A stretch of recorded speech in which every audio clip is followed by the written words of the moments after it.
یہ فکر مجھے اس روٹی کے ٹکڑے کے کھانے کے بعد ملی، سبحان اللہ، یہ سوچ پیدا ہوا۔ سبحان اللہ، وہ تو مجذوب چلا گیا، والدہ کے پاس ہے، اجازت لی، اما میں دین کا علم حاصل کرنا چاہتا ہوں، سمرقند جانا چاہتا ہوں، اجازت چاہیے۔ ماں نے اجازت دی، آپ نے طویل سفر کی۔ اس وقت بسیں ویگنیں تو تھی نہیں، پیدل سفر ہوتے تھے۔ طویل سفر اختیار کیا اس لڑکے نے علم کو حاصل کرنے کے لیے۔ سبحان اللہ، سمرقند پہنچے، سب سے پہلے قرآن کو حفظ کیا۔ سبحان اللہ، آپ حافظ قرآن تھے، سبحان اللہ، مگر کبھی لفظ حافظ اپنے نام کے ساتھ نہیں لگوایا۔ سبحان اللہ، سبحان اللہ۔ آج جن کو قرآن یاد نہیں وہ اپنے آپ نے نام کے ساتھ قاری لکھواتے ہیں، قاری، حافظ، پتہ نہیں کیا کچھ لکھواتے ہیں۔ صدیق اکبر رضی اللہ تعالیٰ عنہ حافظ قرآن تھے، آپ کے نام کے ساتھ کبھی حافظ نہیں لگا۔ سبحان اللہ، حضرت عمر حافظ قرآن تھے، کبھی اپنے نام کے ساتھ حافظ نہیں لگوایا۔ حضرت عثمان غنی ذو النورین حافظ قرآن تھے، مگر کبھی اپنے نام کے ساتھ حافظ کا لفظ نہیں لگوایا۔ مولا علی شیر خدا سید الاولیاء حافظ قرآن تھے، مگر کبھی حافظ کا لفظ نام اپنے نام کے ساتھ نہیں لگایا۔ حضرت ابی ابن کعب حافظ قرآن تھے، اور ایسے حافظ کہ مسجد نبی شریف میں بیٹھے اللہ کے نبی اپنے حجرے سے باہر تشریف لے، فرمایا ابی آج تم قرآن پڑھو گے، میں سنو، سبحان اللہ، مجھے قرآن سنا۔ سبحان اللہ، حضرت ابی ابن کعب کی خوشی کے انتہا نہ رہے، سبحان اللہ، عرض کرتے ہیں آقا میں آپ کے سامنے قرآن کو آپ پر نازل ہوا، سبحان اللہ، آپ صاحب قرآن ہیں، آپ کو میں سناؤں؟ فرمایا رب کا حکم ہے کہ وہی مسجد میں بیٹھے محبوب جا کر اس سے قرآن سنو، کیونکہ وہ میرا قرآن بہت خوبصورت پڑھتا ہے۔ سبحان اللہ، سبحان اللہ، سبحان اللہ، کیا کہنے اس حافظ، سبحان اللہ، بے شک، ہزاروں قطار رو پڑی، یا رسول اللہ کیا رب نے میرا نام لے کر کہا؟ فرمایا ہاں ہاں ابی، رب نے تیرا نام لے کر مجھے کہا سبحان اللہ، کہ مسجد میں بیٹھا ہوا ابی ابن کعب محبوب جائیے، سبحان اللہ، اس سے کہیے وہ قرآن پڑھے، آپ بیٹھ کر سنیں۔ سبحان اللہ، فرمایا جس طرح کوئی گلوکارہ خوبصورت آواز میں گانا گاتی ہے تو اس کے مداح ساری توجہ سارے کام چھوڑ کر اس کا گانا سنتے ہیں، اس سے زیادہ محبت کے ساتھ رب اس کا قرآن سن رہا ہوتا ہے جب قاری رب کے لیے قرآن پڑھ رہا ہو۔ سبحان اللہ، سبحان اللہ، نعرہ تکبیر، اللہ، نعرہ رسالت، یا رسول اللہ، نعرہ حیدری، یا علی، خواجہ غریب نواز نے قرآن حفظ کیا، سبحان اللہ، پھر قرآن کی تفسیر پڑھی، حدیث پڑھی، فقہ پڑھی، دینی علوم میں مہارت حاصل۔ سبحان اللہ، آپ صوفیاء کرام کی سوانح عمری دیکھ لیجیے، ان کے سیرت کی کتابیں ان کے بارے میں پڑھ لیجیے۔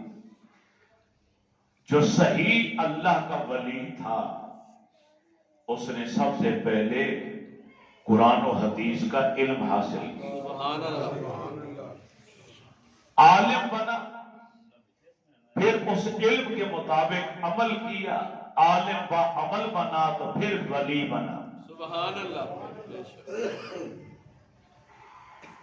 بغیر قرآن و حدیث کے علم کے اگر کوئی اس راہ پہ قدم رکھتا ہے تو وہ خود بھی گمراہ ہو جاتا ہے اور عوام کو بھی گمراہ کر دے۔ یہ میرا فتویٰ نہیں، داتا گنج بخش علی حجویری کا فتویٰ ہے، کشف المحجوب کے اندر آپ فرماتے ہیں کہ بغیر قرآن و حدیث کے علم کے اگر کوئی صوفی ہونے کا دعویٰ کرے وہ خود بھی گمراہ ہوگا اور لوگوں کو بھی گمراہ کرے۔ شریعت مقدم، معرفت، طریقت، حقیقت، یہ سب بات کی منزلیں ہیں، سب سے پہلے قرآن و حدیث کا علم ہے۔ بے شک، آپ قرآن و حدیث کا علم آپ کے سینے میں مکمل ہوگا، پھر آپ زندگی کے شب و روز جو گزاریں گے قرآن و سنت کے دائرے میں رہ کر گزاریں گے، سبحان اللہ پھر وہ عمل قابل قبول ہو۔ تو خواجہ معین الدین چشتی اجمیری نے جب تمام علوم میں مہارت حاصل کر لی تو جو حضرت ابراہیم قندوزی رحمت اللہ تعالی علیہ نے روٹی کا ٹکڑا چبا کر دیا تھا، اس سے جو نور الہی معرفت الہی کی شکل میں سینے میں پیدا ہوا، اب اسے تقویت ملی قرآن و سنت کا علم حاصل کرنے کے بعد، فوراً فکر لاحق ہوئی کہ اب وقت آ پہنچا ہے، مجھے کسی مرشد کامل کی تلاش میں نکلنا چاہیے۔ سبحان اللہ اس زمانے میں حضرت خواجہ عثمان ہارونی رحمت اللہ تعالی علیہ کا بڑا شہرہ تھا۔ سبحان اللہ آپ نے پھر ایک طویل سفر کر کے قصبے ہارون پہنچے۔ ہارون قصبے کا نام تھا، اسی سے ہارونی خواجہ عثمان ہارونی مشہور ہوئے۔ جب وہاں پہنچے آپ کی خانقاہ کے اوپر تو لوگوں کا جمع غفیر تھا اور آپ تشریف فرما تھے، جو ہی نظر پڑی چہرے پر تو اندر نے گواہی دی کہ یہ وہی نور ہے جس کی تلاش میں میں نکلا، نور والا نور چہرہ، سبحان اللہ نظر پڑتے ہی دل کے گھائل کر کے چلا گیا۔ آپ آگے آئے، آگے سلام کیا، شیخ کامل نے نگاہ ڈالی تو پتہ چل گیا سبحان اللہ کہ یہ آنے والا کون ہے اور کیوں آیا ہے۔ ابھی اپنا نام بتانے والے ہی تھے کہ ساقی نے ایک جام بھر کے پلا دیا، نظر کے ذریعے، نگاہ کے ذریعے، سبحان اللہ نظر نظر سے ملی، نگاہ نگاہ سے ٹکرائی تو ایک جام محبت والا، معرفت والا پلایا، حجاب عظمت تک نگاہ اٹھ گئی، سبحان اللہ سارے آسمان دور سے راستے سے ہٹ گئے، مگر ابھی پیاس باقی تھی۔ ساقی کیونکہ دریا دل تھا، اس نے ایک اور جام پلایا، سبحان اللہ نگاہ کے راستے محبت کا ایک اور جام پلایا تو تحت سارا تک سب کچھ دیکھ رہے تھے، سبحان اللہ پھر بھی تشنگی باقی رہی تو دریا دل ساقی نے تیسرا جام آخری پلایا سبحان اللہ اور پورا عالم روشن ہو گیا۔ سبحان اللہ مسکرائے، سبحان اللہ فرمایا بیٹا آپ کچھ عرصہ میرے پاس قیام کریں۔ سبحان اللہ آپ نے بخوشی قبول کی، سبحان اللہ ورنہ اولیاء کرام کی بارگاہ میں کوئی جائے، ہاتھ ملائے، سلام دعا کرے تو پھر اسے نکال دیا جاتا ہے، اور کو آنے دو، یہ چلا جائے، وہ آ جائے، یہ چلا جائے، اور آ جائے۔ خوش نصیب ہوتا ہے وہ انسان، وہ مرید، سچا مرید، طالب جو راہ حق کا متلاشی ہو، اس کی خوش نصیبی کے کیا کہیں، جنہیں وقت کا کامل شیخ کہے کہ آپ نے میرے پاس رہنا ہے، ٹھہرنا ہے، سبحان اللہ جب تک چاہا فرماتے میں آپ کے پاس رہا۔ ایک دن فرمانے لگے کہ ہم حج کے لیے جانا چاہتے ہیں، معین الدین تم بھی ہمارے ساتھ چلو۔ سبحان اللہ سبحان اللہ فرمایا مکہ مکرمہ خانہ کعبہ کے پاس پہنچے تو غلاف کعبہ پکڑ کر آسمان کی طرف نگاہ اٹھائی خواجہ عثمان ہارونی نے اور عرض کرتے مولا معین الدین کو لے کر آیا ہوں تیری بارگاہ میں، اسے قبول فرما لے۔ سبحان اللہ فرماتے ہیں میری خوشی کی انتہا نہ رہی کہ جب غیب سے آواز آئی کہ ہم نے قبول کیا۔ سبحان اللہ سبحان اللہ ہم تو کئی حج کر لیتے ہیں، کئی عمرے کر لیتے ہیں، کئی طواف کر لیتے ہیں، پھر بھی ہمیں یقین نہیں ہوتا کہ ہمارا یہ طواف، ہمارا یہ عمرہ حج قبول بھی ہوا ہے کہ نہیں ہوا۔ ان خوش نصیب انسانوں کی خوش بختی کا کیا کہنا جنہیں اسی دنیا میں بتا دیا جاتا ہے کہ ہم نے تیرے آنے کو قبول کر لیا. اسی طرح جب مدینہ شریف حاضری ہوئی، خواجہ عثمان ہارونی مرشد کامل فرماتے ہیں بیٹا نبی علیہ السلام کی بارگاہ میں سلام عرض کر. آپ فرماتے جب میں نے سلام عرض کیا تو اندر سے آواز آئی وعلیکم السلام یا قطب المشائخ.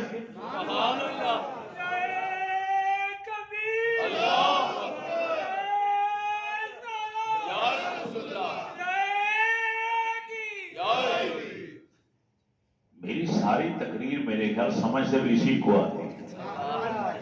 یہ اللہ والا نعرے لگاتا ہے اور کوئی نہیں، باقی سب چسکا لیتے. وعلیکم السلام یا قطب المشائخ، اے مشائخ کے قطب تم پر بھی سلام. نبی علیہ السلام کی بارگاہ میں ایسے کئی خوش نصیب ہیں جنہوں نے سلام کیا اور سلام کا جواب آیا اور انہوں نے سنا. سبحان اللہ. مولانا عبدالستار خان نیازی رحمۃ اللہ تعالی علیہ جمعیت علماء پاکستان کے ماشاءاللہ بہت بڑی ہستی شامہ نورانی صاحب کے ساتھ ہوا کرتے تھے. مسلم مسجد کے اندر جلسہ تھا اور جلسے میں آپ نے روتے ہوئے یہ جملہ ارشاد کیا. رو رہے، فرمایا خدا کی قسم اللہ کے گھر میں کھڑے ہو کے کہہ رہا ہوں کہ میں نے اللہ کے نبی کے جالیوں کے سامنے جا کے جب سلام کیا تو جالیوں کے اندر سے وعلیکم السلام کا جواب آیا. سبحان اللہ.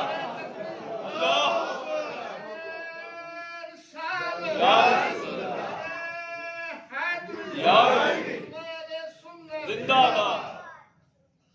سید احمد کبیر رفاعی رحمۃ اللہ تعالی علیہ غوث پاک جیسی ہستیاں جب آتی ہیں تو سرکار اپنا ہاتھ مبارک اپنی قبر مبارک سے باہر نکالتے، وہ ہاتھوں کو چوم رہے ہیں. غوث پاک کے لیے بھی ہاتھ نکلا. سید احمد کبیر رفاعی رحمۃ اللہ تعالی علیہ جب آئے تو عرض کرتے ہیں یا رسول اللہ جب تک میں یہاں نہیں آیا اپنی روح کو بھیجا کرتا تھا، وہ میری نیابت میں آ کے سلام عرض کیا کرتی تھی. آج میں روحانی طور پر نہیں جسمانی طور پر حاضر ہوں. اگر میرا عشق سچا ہے تو اپنا دست مبارک باہر نکالیے، میں اس کا بوسہ لینا چاہتا ہوں. تمام حاضرین جو وہاں موجود تھے انہوں نے یہ کرامت آپ کی دیکھی. اللہ کے رسول نے اپنا ہاتھ باہر نکال دیا.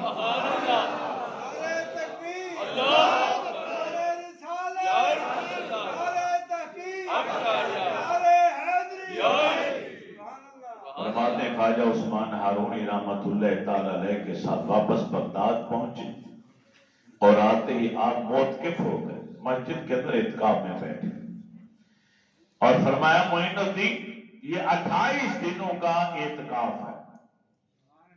28 دن تم نے ہر روز چاشت کے وقت میرے پاس آنا ہے. چاشت کے وقت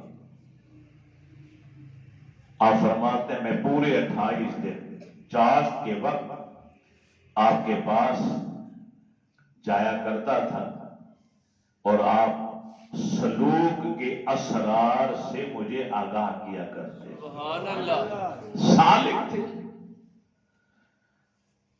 جو راہ سلوک اختیار کرتا ہے، تصوف کی راہ پر آتا ہے، صوفی بننا چاہتا، اس کے تزکیہ نفس کے لیے پھر مرشد کامل اس کی تعلیم و تربیت کا کام کرتا. سبحان اللہ.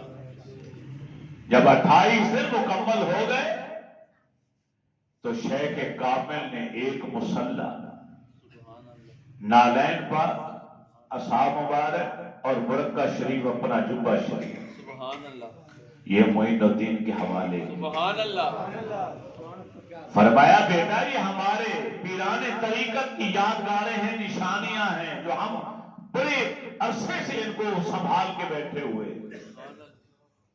میرے مرشد نے کہا تھا کہ عثمان اس کی حفاظت کرنا، محبت اور عقیدت کے ساتھ انہیں سنبھال کے رکھنا.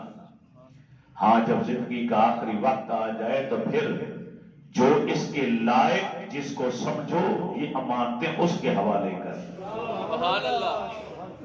بڑے عرصے سے میں دعا مانگ رہا تھا، یا اللہ میری زندگی کے دن باقی کم ہیں، مجھے کوئی سچا طالب عطا فرما کہ جو ان امانتوں کا محافظ بن سکے۔ سبحان اللہ، معین الدین رب نے میری دعا قبول کی اور تجھے میرے پاس لے کر آ گیا۔ تو مستحق ہے ان امانتوں کو لینے کا۔ سبحان اللہ، نالین پاک بھی حوالے کر دی، عصا مبارک بھی حوالے کر دیا، اور جبہ شریف بھی حوالے کیا، اور جائے نماز مصلی بھی حوالے کر دیا۔ سبحان اللہ، فرماتے ہیں میں رات کو سویا تو مجھے نبی کریم علیہ الصلوۃ والتسلیم کی زیارت نصیب ہوئی۔ سبحان اللہ، سبحان اللہ، آپ نے فرمایا بیٹا ہندوستان چلے جاؤ، اجمیر چلے جاؤ، تمہارے جانے سے وہاں بے دینی دور ہوگی اور اسلام ترقی پذیر ہوگا۔ اجمیر چلے جاؤ، تمہاری قیامگاہ وہاں ہے، تمہارا مسکن مدفن وہیں بنے گا۔ 40 ساتھیوں کو لے کر آپ ہندوستان تشریف لائے، سبحان اللہ، 40 درویش آپ کے ساتھ، 2 ہی چادریں آپ کا لباس ہوا کرتی تھی، ایک تیبت کے طور پر ایک اوپر اوڑھ لیا کرتے تھے۔ ان چادروں پر کئی پیبند لگے ہوتے تھے، جب چادر پھٹ جاتی تو پیبند لگانے کے لیے یہ نہیں دیکھتے تھے کہ یہ سفید کلر کی چادر ہے تو کوئی سفید ٹاکی مل جائے، جس رنگ کا کپڑا مل جاتا اسی کو ٹاکی بنا کے اس چادر کے اوپر پیبند لگا لیتے تھے۔ کئی رنگ کی ٹاکیاں لگی ہوئی ہیں۔ وہ اصلی صوفی تھے، اصلی ولی تھے، اصلی مرشد کامل تھے، جن کی زندگی کا مشن تھا کہ اللہ کے بندوں کو رب سے ملانا ہمارا۔ سبحان اللہ، بے شک، آج کل تو پیر پہلی کوشش میں اپنی کوٹھی کار بنگلہ حاصل کرتا ہے، کروڑوں روپے میرے اکاؤنٹ میں جمع، پجارو آ جائے، پراڈو آ جائے، نوکر چاکر آ جائے، یہ آج کے پیروں کی پہچان بن گئی۔ بنگلہ زیادہ ہو، کھڑی بڑی ہو، سینکڑوں لوگ ہاتھ چومنے والے ہوں تو ہم کہتے ہیں ماشاءاللہ بہت زبردست فیض ہے اس کا۔ ٹوکا لینے کا بھی 100 روپیہ، دوسرا دعا کرانی ہے 100 روپیہ، پھر دعا کرانی ہے 100 پھر، تو پھر دعا کرانی ہے 100 پھر۔ ہمارے مصطفیٰ آباد کے اندر بھی ایک پیر بن کے بیٹھا، وہ ہر دعا کا 100 روپیہ الگ لیتا ہے۔ آپ نے کہا دعا کرو 100 روپیہ جمع کراؤ، اس دعا ہو جائے۔ آپ نے پھر کہا حضرت پھر دعا، تو پھر 100 جمع کراؤ۔ داتا علی حجویری کو دیکھ لیں، میاں میر بالا پیر کو دیکھ لیں، آپ خواجہ غریب نواز کو دیکھ لیں، غوث پاک کو دیکھ لیں، آپ جنید بغدادی کو دیکھ لیں، کسی اللہ کے سچے ولی کو دیکھیں، انہوں نے اپنی پوری زندگی دین کے لیے وقف کی ہے، کچھ بھی نہیں حاصل کیا، نہ زمین بنائی، نہ جائیداد بنائی، نہ کوٹھی، نہ کار، نہ بنگلہ، کچھ بھی حاصل نہیں کیا، جبکہ بادشاہوں کی چوکھٹ پر چل کر آتے تھے، لاکھوں اشرفیاں پیش کرتے تھے، آپ فرماتے تھے واپس لے جاؤ ہمیں ان کی حاجت ہے۔ سبحان اللہ، آپ کے خلیفہ خواجہ قطب الدین بختیار کاکی رحمت اللہ تعالی علیہ، امام الدین اور حمید الدین ناگوری، یہ آپ کے خلفاء میں شامل ہیں۔ پہلے خلیفہ قطب الدین بختیار کاکی رحمت اللہ تعالی علیہ ہیں۔ آپ فرماتے میں 20 سال اپنے مرشد کامل کے پاس رہا، آپ عشاء کے وضو سے فجر کی نماز پڑھتے ہیں، میں نے آپ کو جب بھی دیکھا قرآن پڑھتے ہوئے دیکھا، سبحان اللہ، سفر کے دوران بھی قرآن کی تلاوت کرتے ہوئے آپ کو پایا، میں نے کسی کے آگے آپ کو ہاتھ پھیلاتے ہوئے نہیں دیکھا۔ ہزاروں لوگ روزانہ آ رہے ہیں، لنگر خانہ بنا ہوا ہے، لنگر چل رہا ہے، کسی سے کچھ نہیں مانگا۔ سبحان اللہ، لانگری آتا تھا کہ حضرت لنگر پکانا ہے آج، جو کچھ تک ختم ہو گیا، کتنے پیسے چاہیے؟ اتنے۔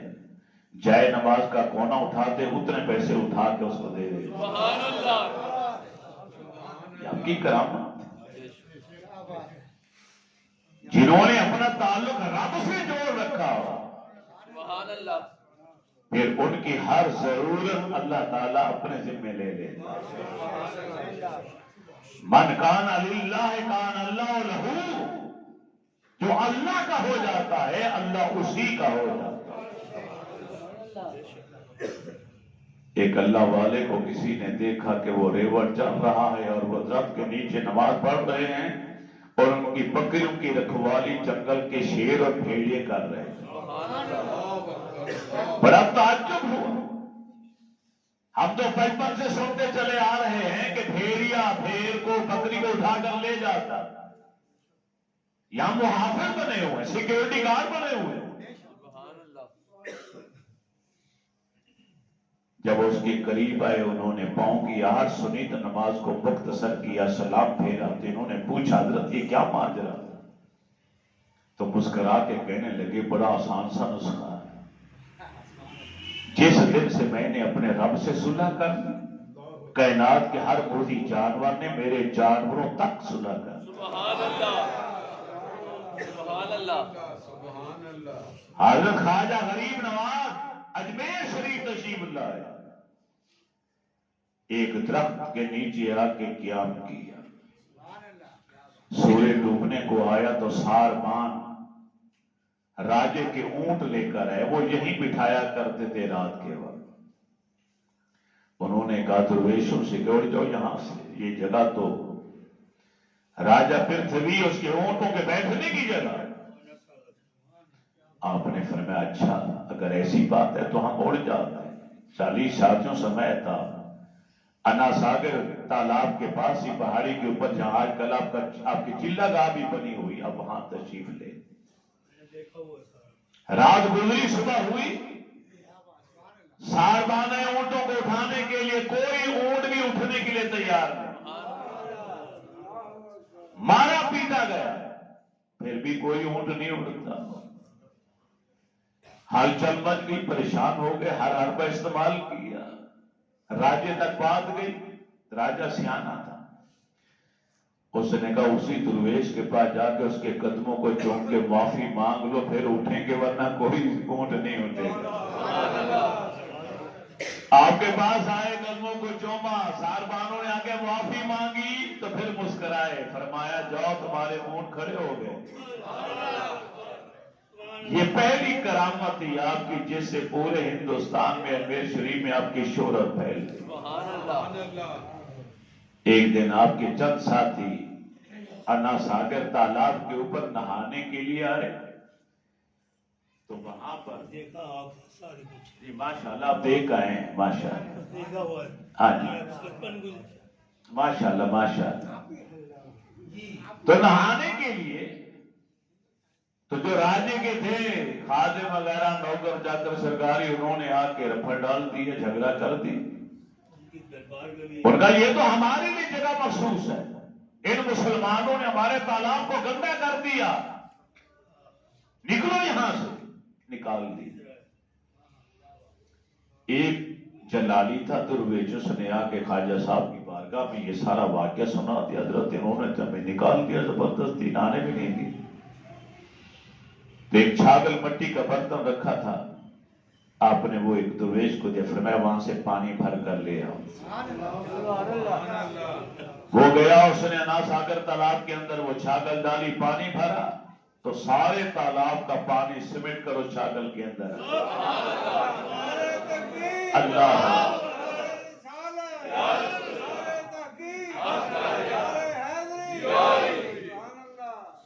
ارے بھائی صرف یہ نہیں کہ اس تالاب کا پانی سمیٹ کر آ گیا، بلکہ تمام گھروں میں جو کنویں تھے یا اور کوئی پانی کے تالاب تھے یا گھروں میں پانی تھا، سب پانی ہر طرف پورے شہر میں ختم، سارے شہر کا پانی سمیٹ کر تالاب کے اندر اور تالاب کا پانی سمیٹ کر اس چھاگل کے اندر۔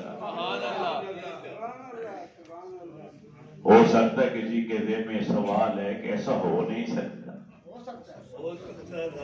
کیسے ہو سکتا ہے؟ درویشوں یاد رکھے معجزہ اور کرامت کہتے اسی کو ہیں کہ جو ہماری عقل میں سما نہ پائے۔ سبحان اللہ۔ نبی کے ہاتھ سے ایسا کام، ایسا فعل، ایسا امر سردہ دو وہ معجزہ ہے، ولی کے ہاتھوں سردہ دو وہ کرامت کہلاتا۔ کرامت ہو یا معجزہ ہو، اسی کو کہتے ہیں کہ جس کو انسانی عقل جس کا احاطہ نہ کر پائے، انسانی عقل میں جو چیز سما نہ پائے اسے کہتے ہیں۔ چنانچہ جب آپ سے دنیا دوڑ کر آئی، آپ کے قدموں میں گری، معافیاں مانگی، ترلے لیے، پھر درویش کو رحم آیا۔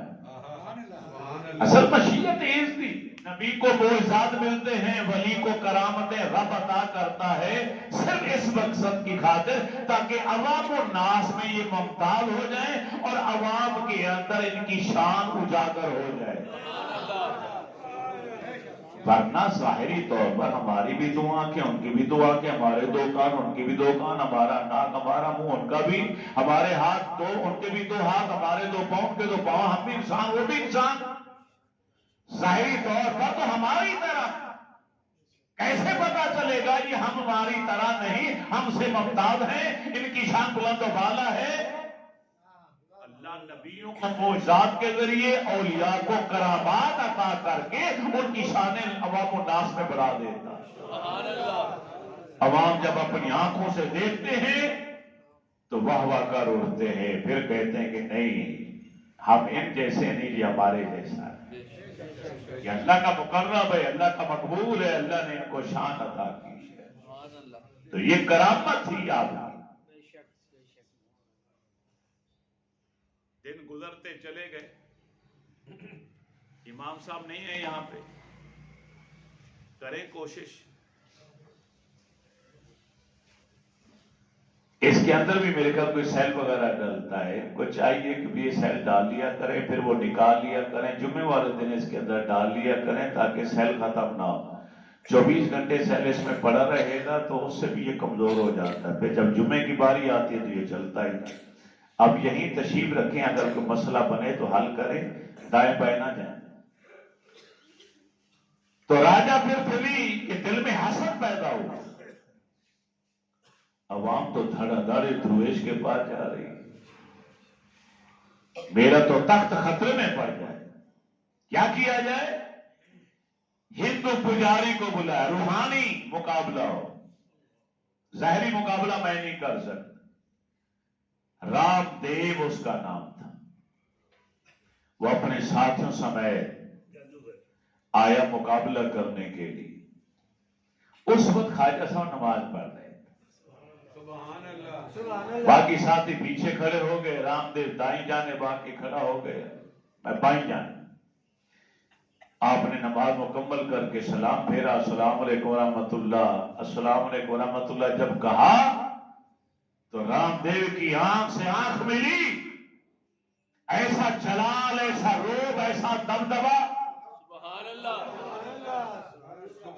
حسن تو پہلے ہی تھا، سبحان اللہ، حسن میں تو جمال ہوا کرتا، لیکن اللہ تعالیٰ اپنے نیک بندوں کے حسن میں جمال کے ساتھ جلال کی قوت بھی رکھتا ہے، روب، دبدبا، نظر سے نظر ملی، وہ تھر تھر کانپ رہا، پیچھے والے رام رام پکارے اور وہ بار بار رام رام کہتا ہے مگر زبان سے نکلتا ہے رحیم رحیم رحیم رحیم۔ رام کہتا ہے، کہنے کی کوشش کرتا ہے میں رام کو پکاروں، مگر رام منہ سے نہیں نکلتا، رحیم نکلتا۔ ایک کیفیت ایسی بھی ہوئی کہ وہ پچھلے ساتھی بھاگ کر آئے، سمجھاتے ہیں رام کہو، یہ کیا رحیم نے مسلمانوں والا نام لینا شروع کر دی۔ آپ جو پتھر پڑے تھے وہ پتھر اٹھا کے ان کو مارنا شروع کر دیے، بھاگ گئے وہ سارے کے سارے۔ خواجہ صاحب نے جب اس کی حالت دیکھی تو ایک درویش فقیر سے کہا کہ میرے مٹکے سے پانی کا پیالہ بھرو اور اس کو آگے پلا دو۔ سبحان اللہ، آپ کے پینے والے پانی کے برتن میں پانی ڈال کے جب اسے پلایا گیا تو اب وہ ہوش میں آیا۔ جب ہوش میں آیا تو دوڑ کر آپ کے قدموں میں گرا اور آتے ہی کلمہ پڑھ دیا۔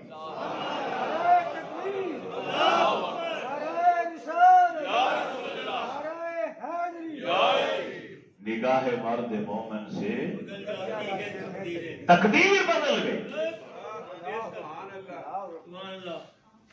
کہ ہندو پجاری ہے ساری زندگی، اسی طرح ایک بار صحرا سے گزر رہے تھے، وہ آتش پرست آگ کی پوجا میں لگے ہوئے تھے، اب رک گئے۔ فرمایا یہ آگ کی پوجا کر رہے ہو کیوں؟ کہنے لگے اس لیے کہ مسلمان کہتے ہیں کہ جو ہمارے علاوہ ہیں دوزخ میں چلیں گے، ہم آگ کی پوجا اس لیے کر رہے ہیں آگ ہم سے راضی ہو جائے، اگر ہمیں دوزخ میں ڈالا بھی جائے تو آگ ہمیں نقصان نہیں پہنچائے گی، ہمارا احسان یاد رکھے گی کہ ہم اس کی پوجا کرتے رہے۔ آپ نے فرمایا پوجا تو اس کی کرنی چاہیے جس نے اس آگ کو بنایا ہے، جس نے آگ میں ڈالنا ہے، جس نے آگ میں حرارت رکھی، تپش رکھی، چلانے کی قوت اور طاقت اسے دی، اسے راضی کر لو، وہ اس میں ڈالے گا نہیں، اور چلے گئے تو یہ جلائے گی نہیں۔ اب وہ ایک دوسرے کا منہ تکنے لگے اور ایک بولا، کہتے یہ کیسے ہو سکتا ہے؟ آپ نے فرمایا ہو سکتا، دیکھو تم اس کی پوجا کرتے ہو نا، اس کے اندر ہاتھ ڈالو، میں بھی ڈالتا ہوں، میں اس کی پوجا نہیں کرتا، میں اس کی پوجا کرتا ہوں جس نے اس کو بنایا ہے۔ دیکھتے ہیں کس کا ہاتھ جلتا ہے۔ اب وہ ڈر گئے، کہنے لگے ہم نے تو ہاتھ نہیں ڈالا۔ آپ نے اپنے جوتے اتارے، ایک ساتھی سے کہا آگ میں ڈالو، انہوں نے آپ کی نالین آگ میں ڈال۔ اب کافی دیر بیٹھے رہے، ان کے ساتھ باتیں کرتے رہے، پھر پوچھا ہاں اب تو یقین ہو گیا ہوگا نا کہ یہ میرے جوتے جل گئے ہوں گے؟ وہ کہنے لگا جو کب کے جل گئے؟ درویش نے کہا جاؤ نکال کر لاؤ۔ درویش نے ہاتھ ڈالا اور جوتے نکال کر لیا ہے، صحیح سلامت۔ سارے آتش پرستوں نے اسی وقت کلمہ پڑھا۔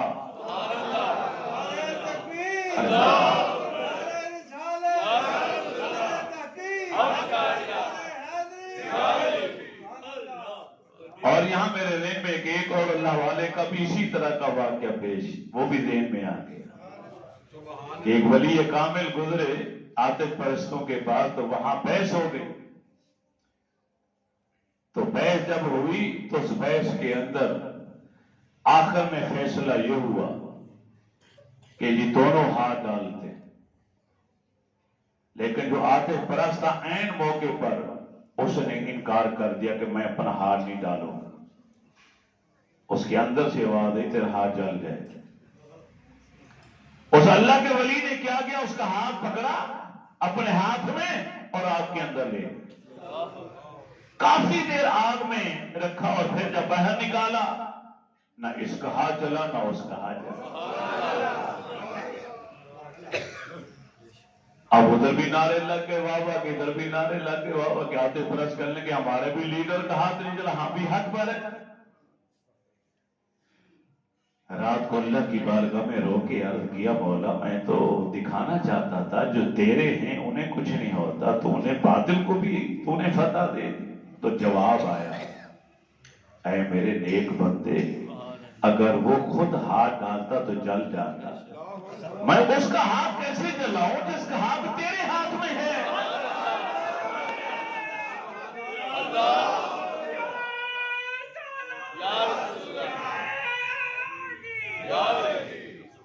اسی لیے کہا جاتا ہے کہ کسی مرشد کامل کے ہاتھ میں اپنا ہاتھ دے دو۔ کامل مرشد کے ہاتھ میں ہاتھ دینا ضروری ہے کہ جب اس کے ہاتھوں میں ہاتھ آ جائے تو اس کے ہاتھ کی برکت سے تمہیں بھی فیض نصیب ہوگا، تمہیں بھی فیض نصیب ہوگا۔ ہندوؤں نے کٹھوں کے ایک شخص کو اجرت پہ قاتل ایک لیا اور اسے کہا کہ جاؤ جا کے ان کو قتل کر دو، اتنا انعام و اکرام ملے۔ وہ آپ کے قتل کرنے کے ارادے سے آپ کے پاس آیا، آپ نے اس کا چہرہ دیکھا تو اس کا نام لے کے بلایا۔ سبحان اللہ، اب وہ حیرت میں ڈوب گیا، میں پہلی بار آیا ہوں، پہلی ملاقات ہے، میرا نام لے کے مجھے آواز دے رہے کہ میرے پاس آؤ، قاتل کو بلا رہا۔ وہ آ کے قریب بیٹھ گیا تو اس کے کان میں کہتے ہیں کہ جس کام کے لیے تجھے بھیجا گیا ہے نا وہ کام کر لے۔ اس کی چیخ نکل گئی۔ وہ منصوبہ ہمارا تھا، رات کے وقت کسی جگہ تنہائی میں بیٹھ کے میں نے پیسے لیے، ہندوؤں نے مجھے مقرر کیا، میں نے چھری خریدی، اسے تیز کیا، انہیں کیسے پتا چل گئے؟ اس نے چھری ڈھب سے نکالی، آگے رکھ دی اور سارا ماجرا سنا کہ لالچ میں آ گیا تھا، آپ نے دعا دی، اس نے کلمہ پڑھا، مسلمان ہوا اور ساری زندگی آپ کے قدموں میں گزاری، اور آپ کی دعا کا صدقہ اس نے کئی حج کیے، کئی عمرے کی۔ عمرے سے بات یاد آئی، جو ہمارا قافلہ موٹر سائیکلوں پہ ہم نے روانہ کیا تھا، غضنفر بیگ صاحب، آج ان کا مجھے فون آیا یہاں آنے سے پہلے، صبح وہ احرام باندھ کر مکہ میں داخل ہو جائیں گے، آج وہ طائف میں۔ انہوں نے کہا کہ قاری صاحب میں آپ کو بتاؤں تو کیا بتاؤں، 100 سے زیادہ رفتار میں ہم لوگ گئے، کئی ساتھی ہمارے موٹر سائیکلوں سے گرے، کئی حادثات ہوئے، لیکن 100 کی رفتار سے اوپر جا کے گرنے کے باوجود بھی کسی کے جسم پر ایک خراش تک نہیں آئی۔ اور جس شہر کی طرف گئے، لوگ پانی لے کر کھڑے ہیں، لوگ بوتلیں لے کے کھڑے ہیں، لوگ ہماری چابیاں موٹر سائیکلوں کی نکال لیتے ہیں، جب تک کھانا نہیں کھاؤ گے ہم جانے نہیں دیں گے، لوگ پیسے پیش کرتے ہیں، ہم نے کہا ہمارے پاس پیسے ہیں، ہم نے نہیں لینے، وہ کہتے ہیں نہیں ہم نے دینے۔ ایک ہوٹل پہ گئے، سارے لوگ بیٹھے، وہاں کھانا منگوایا، کھانا کھایا، جب بل دینے کی باری پتہ چلا کوئی دے کے چلا بھی گیا۔ میں نے کہا بیگ صاحب یہ منظوری وہاں سے آئی ہے، یہ سارے انتظامات وہاں سے ہو گئے؟ کہنے لگے جی میرا تمام نمازی بھائیوں کو میرا سلام عرض کر دیجئے کہ کل انشاءاللہ ہم عمرہ کریں گے جا کے، اور وہاں پہنچ کے میں تمام مسجد والے نمازیوں کا سلام بھی پیش کروں گا، دعا بھی کروں گا، اور ہم سب کریں گے انشاءاللہ۔ آپ کی جگہ جگہ جہاں میں اکٹھے ہوتے ہیں تو اس مسجد کے حوالے سے ہمیں جو پیار ملا، جو محبت ملی، جو استقبال آپ لوگوں نے کیا، ہمیں یہاں سے روانہ کیا دعائیں دے کر، وہ دعائیں ہمارے ساتھ ہیں، اور ہماری خوشی کی انتہا نہیں کہ 1 روپیہ بھی ہمارا خرچ نہیں ہوا۔ پیٹرول لوگ ڈلوا کے دے رہے ہیں، کھانے لوگ کھلا رہے ہیں، پیسے لوگ دے رہے ہیں، پتہ نہیں کیا کچھ نوازا جا رہا ہے۔ تو دین کی جو اصل خدمت ہے ان صوفیاء کرام نے کی، ان اولیاء کرام نے کی۔ 14 رجب کو آپ کی ولادت ہوئی، 6 رجب کو آپ کا وصال ہوا، عشاء کی نماز پڑھی اور پڑھنے کے بعد حجرے میں آئے اور منع کر دیا درویشوں کو کوئی اندر نہ آئے۔ وہ رات آپ کی زندگی کی آخری رات تھی، ساری رات اللہ کے ذکر و فکر میں گزاری، محبت الہی کے عشق کا غلبہ اس قدر غالب آ گیا کہ ایک ہی آواز نکلتی تھی، یا رب میں تیرے پاس آنا چاہتا ہوں، تو اسے ملنا چاہتا ہوں، اپنا وصل عطا فرما، مجھے اور کچھ نہیں چاہیے۔ اسی رات آپ کا انتقال ہو گیا۔ جس طرح جنگل میں آگ پھیلتی ہے اسی طرح یہ خبر پھیلی، سیلاب امت آیا۔ آپ کے بیٹے فخر الدین نے آپ کی نماز جنازہ پڑھا، اور جو حجرہ جس میں آپ رہا کرتے تھے اسی حجرے مبارک کے اندر ہی آپ کے لحد بنی، آپ کی قبر تیار ہوئی اور وہیں آپ آرام فرمائے۔ 90 لاکھ کافروں کو کلمہ پڑھانے والا یہ مرد مجاہد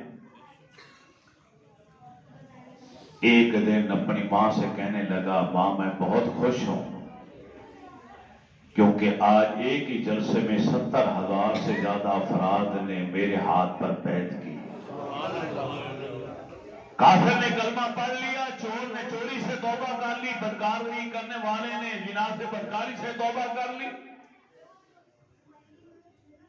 تو ماں کے منہ سے جملہ نکلا، بیٹا معین الدین اتنا خوش نہ ہو، کیونکہ اس میں تیرا کمال کم ہے، میرا زیادہ. بیٹا کمال میرا زیادہ.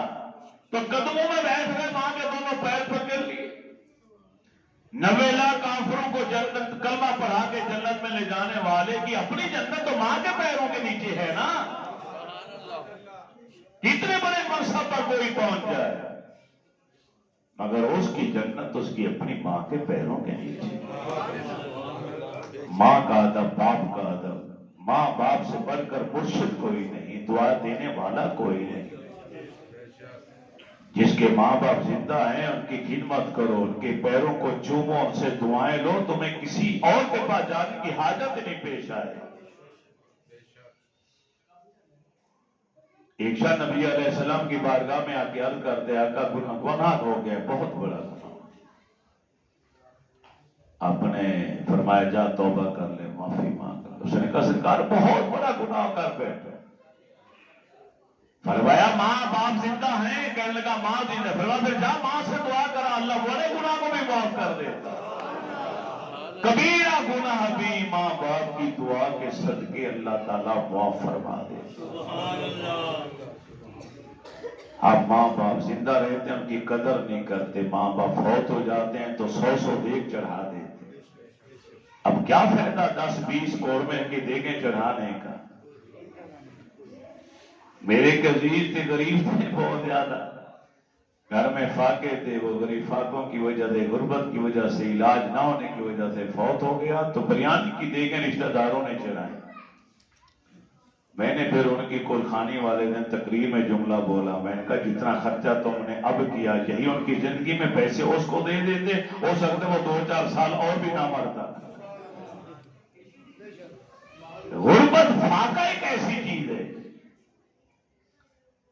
خواجہ معین الدین چشتی اجمیری تو 7 دنوں کے بعد ایک چھوٹا سا پھلکا کھاتے تھے. 7 دنوں کے بعد.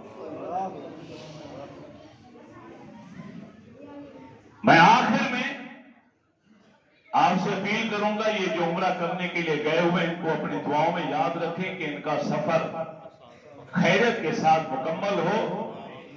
بڑا لمبا سفر ہے، تقریباً 18,000 کلومیٹر بنتا ہے آنے جانے کا. جہاں جہاں سے انہوں نے واپسی پہ کئی ملکوں سے ہو گیا زیارات کر کے، اور پھر یہاں پر میں آپ کے سامنے ایک قرارداد پیش کرنا چاہتا ہوں اور آپ کے ہاتھ کھڑے کروانا چاہتا ہوں. بد نصیب اور بدبخت لوگوں نے ایک بار پھر کوشش کی ہے دین اسلام پر حملہ ور ہونے. سویڈن کے اندر قرآن پاک کو جلا دیا. گورنمنٹ کی نگرانی، حکومت کی سرپرستی، حکومت نے خود اجازت نامہ دیا ایسا کام کرنے کا. اب جب پوری دنیا میں احتجاج ہوا تو اب حکمران کہہ رہے ہیں کہ نہیں جناب ہم مذمت کرتے ہیں. اب کیا فائدہ؟ کروڑ مسلمانوں کے دلوں کو مجروح کیا. سر عام چوک میں کھڑے ہو کے حکومتی سرپرستی میں ہماری مقدس کتاب کو آگ لگا دی. جہاں میں ان کی مذمت پیش کرتا ہوں، وہاں میں اپنے قومی اسمبلی میں بیٹھنے والے ان تمام اراکین کو بھی مبارکباد پیش کرتا ہوں کہ جنہوں نے فرقہ واریت کے خاتمے کے لیے ایک بل پاس کیا. اگرچہ اس بل سے کئی لوگوں کے دل دھڑک رہے تھے، کئی لوگ اب بھی ناراض ہیں، کیونکہ ہمارے پاس جو دین آیا ہے، یہ قرآن آیا ہے، یہ صحابہ کرام کے ذریعہ آیا ہے، اہل بیت اطہار کے ذریعہ آیا ہے، امہات المومنین کے ذریعہ آیا ہے. امت اور رب کے درمیان واسطہ پورے دین کا، قرآن و حدیث کا لے کر آنے والے اللہ کے نبی کی وصال کے بعد یہ سارا کام صحابہ نے انجام دیا۔ اگر صحابہ مشکوک بنا دیے جائیں گے پورا دین مشکوک ہو جائے گا۔ ایک طویل عرصے سے دشمنان اسلام اس پر کام کر رہے تھے اور ہماری گلی گلی کوچا کوچا فرقہ واریت کی آگ پھیلائی گئی۔ کسی نے صحابہ کی توہین کی، وہاں خون ریزی ہوئی، کسی نے اہل بیت اطہار کی توہین کی، وہاں پہ قتل غارت ہوئی، کسی نے ام المومنین کو اس کے اوپر جرح کی، وہاں پر خون ریزی ہوئی۔ پہلی بار ایسا ہوا، اگرچہ قانون پہلے تھا مگر پہلے یہ تھا کہ 3 سال سزا ہے، پہلے یہ تھا کہ یہ جرم قابل ضمانت ہے۔ اب جو بل پیش ہوا ہے یہ ضمانت کے قابل نہیں اور اس کی سزا عمر قید۔ سفارش تو کی گئی تھی بل کے اندر کہ سزائے موت دو، مگر پھر حکومت نے کہا کہ سزائے موت نہیں، عمر قید کی سزا دے دیتی۔ ہم نے کہا چلو ہمیں یہ بھی منظور ہے۔ میں ان تمام سیاسی جماعتوں کو سلام پیش کرتا ہوں جنہوں نے اس بل کے حق میں ووٹ دیا اور قومی اسمبلی میں اکثریتی متفقہ طور پر کسی نے مخالفت نہیں کی، بل اتفاق اسے منظور کر لیا گیا۔ آگے یہ سینٹ میں پیش ہوگا، سینٹ میں پیش ہو جانے کے بعد پھر صدر مملکت اس پر سائن کریں گے، دستخط کریں گے، پھر یہ قانون بن جائے گا اور پورے پاکستان میں یہ لاگو ہو جائے گا۔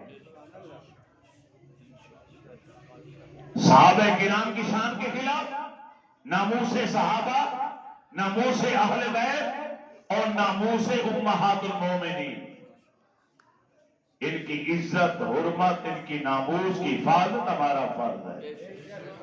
یہ اسلامی جمہوریت پاکستان ہے، اس کے اندر کسی مولوی کو، کسی ذاکر کو، کسی بد نصیب اور بدبخت کو ہم اجازت ہی نہیں دیں گے کہ وہ منبر پر بیٹھ کر صحابہ کرام کی شان کے خلاف کوئی جملہ بولے یا میرے رسول کی آل اہل بیت اطہار کی شان کے خلاف کوئی جملہ بولے، ہم برداشت نہیں کریں گے۔ آپ ان کی تعریف کرتے ہیں جنہوں نے بل پاس کیا۔ اللہ کرے سینٹ میں بھی بل اتفاق منظور ہو جائے اور عارف علوی صدر محترم وہ بھی اس پر سائن کر دیں تاکہ قانون بن جائے۔